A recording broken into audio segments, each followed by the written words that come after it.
माना जाता है कि भगवान विष्णु जब 4 धामों पर जाते हैं तो हिमालय की चोटी पर बने अपने धाम बद्रीनाथ में स्नान करते हैं।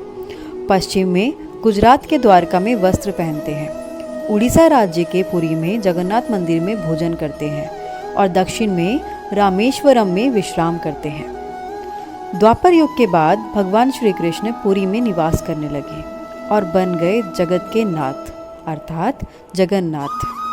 पुरी का जगन्नाथ धाम 4 धामों में से एक है।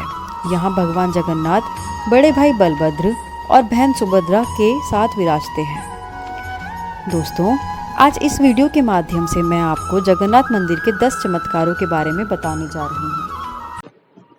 पहला चमत्कार, हवा के विपरीत लहराता हुआ ध्वज। श्री जगन्नाथ मंदिर के ऊपर स्थापित लाल ध्वज सदैव हवा के विपरीत दिशा में लहराता है। ऐसा किस कारण से होता है ये तो वैज्ञानिक भी नहीं बता पाए, लेकिन ये निश्चित ही आश्चर्यजनक बात है।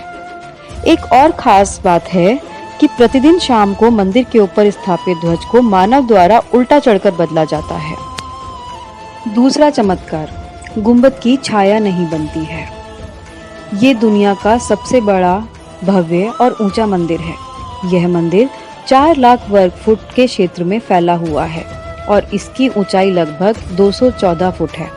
मंदिर के पास खड़े रहकर इस गुंबद को देख पाना असंभव है। मुख्य गुंबद की छाया दिन के दिन किसी भी समय अदृश्य रहती है। पुरी के मंदिर का यह भव्य रूप 7वीं सदी में बनाया गया है। तीसरा चमत्कार, चमत्कारिक सुदर्शन चक्र। पुरी में किसी भी स्थान से आप मंदिर के शीर्ष पर लगे सुदर्शन चक्र को देखेंगे तो वो सदैव आपको अपने सामने ही लगा दिखेगा और ये चक्र 4 दिशाओं से एक समान ही दिखाई देगा। इसे नील चक्र भी कहा जाता है। यह चक्र अष्टधातु से निर्मित और अति पावन माना जाता है। चौथा चमत्कार, हवा की दिशा। सामान्य दिनों के समय हवा समुद्र से जमीन की ओर आती है और शाम के समय इसके विपरीत, लेकिन पुरी में इसका उल्टा होता है। अधिकतर समुद्री तटों पर आमतौर पर हवा समुद्र से जमीन की ओर आती है, लेकिन यहाँ हवा जमीन से समुद्र की ओर जाती है। पांचवा चमत्कार, गुंबद के ऊपर पक्षी नहीं उड़ते। मंदिर के ऊपर कोई भी पक्षी नहीं उड़ते हैं और ना ही इस मंदिर के ऊपर से कोई विमान उड़ाया जा सकता है। मंदिर के शिखर के पास कभी भी पक्षी उड़ते हुए नजर नहीं आते हैं, जबकि अधिकतर देखा जाता है कि भारत के अधिकतर मंदिरों के गुंबदों पर पक्षी बैठ जाते हैं या आसपास उड़ते हैं, लेकिन यहाँ ऐसा बिल्कुल नहीं है। छठा चमत्कार, दुनिया का सबसे बड़ा रसोई घर।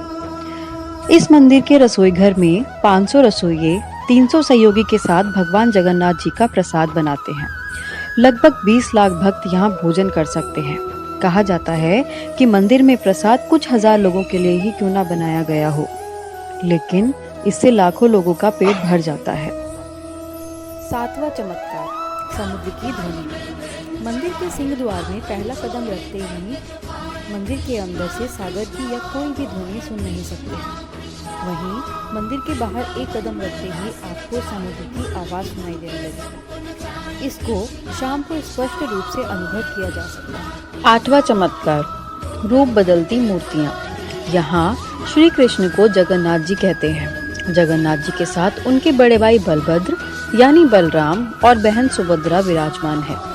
तीनों की ये मूर्तियाँ काष्ठ की बनी हुई हैं। यहाँ प्रत्येक 12 साल में एक बार प्रतिमा का नया कलीवर होता है। मूर्तियाँ नई जरूर बनाई जाती हैं, लेकिन आकार और रूप वही होता है। 9वां चमत्कार, विश्व की सबसे बड़ी यात्रा। आषाढ़ माह में भगवान रथ पर सवार होकर अपनी मौसी रानी कुलिजा के घर जाते हैं।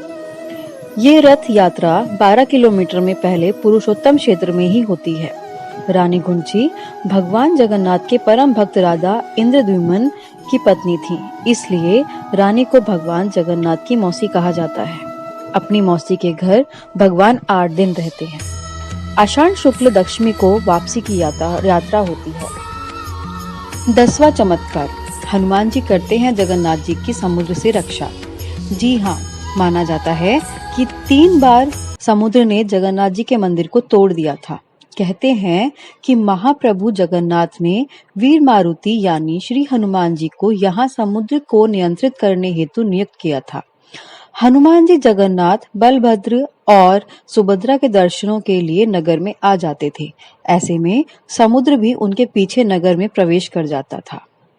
दोस्तों, तो ये थे भगवान जगन्नाथ जी से जुड़े 10 ऐसे चमत्कार जिसे सुनकर हर कोई हैरान हो जाता है। फिलहाल इस वीडियो में इतना ही। मिलते हैं अपनी अगली वीडियो में, जिसमें मैं आपको जगन्नाथ जी के कुछ और अनसुने चमत्कारिक रहस्यों के बारे में बताऊंगी।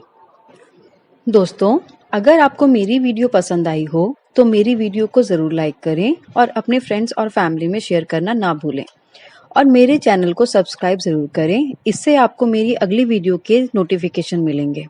तो दोस्तों, मिलते हैं अपनी अगली वीडियो के साथ। तब तक के लिए जय श्री राधे कृष्णा।